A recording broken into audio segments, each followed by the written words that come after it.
万荣县计划在2024年将人工种植林面积增加到5000公顷以上。老挝国家农业工业开发与进出口服务有限公司计划在2024年将万荣县万明村煤矿区的人工种植林覆盖率增加到1.5公顷，为万荣县5公顷造林目标做出贡献。为迎接6月1号老挝全国植树日的到来，落实2024年年度规划，老挝国家农业工业开发与进出口服务有限公司、老挝数字电视有限公司、承喜公司以及老挝通信有限公司与万荣县县政府于6月1号在万象省万荣县万明村组织植树造林活动，并由万荣县领导、该省农业部、能源与矿产部代表以及各公司员工参加了此次活动。老挝国家农业工业开发与进出口服务有限公司总经理万通喜提坤上校表示，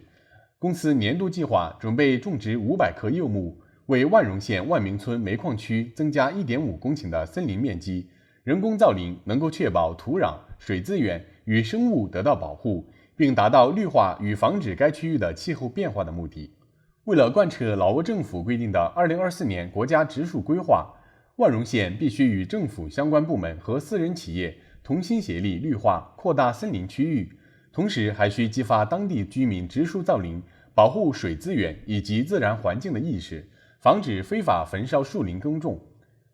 树林对于发展农林业有着非常重要的作用，与工业以及服务业紧密相连，尤其对于万荣县以丰富多彩的自然资源和旅游业作为经济社会发展的支柱，植树造林的使命必不可少。万明村煤矿区总面积72公顷，自2001年开始开采，为万荣水泥公司和全社会供应煤矿能源100万吨以上，向政府、当地居民和社会提供收入金额超过300亿吉普。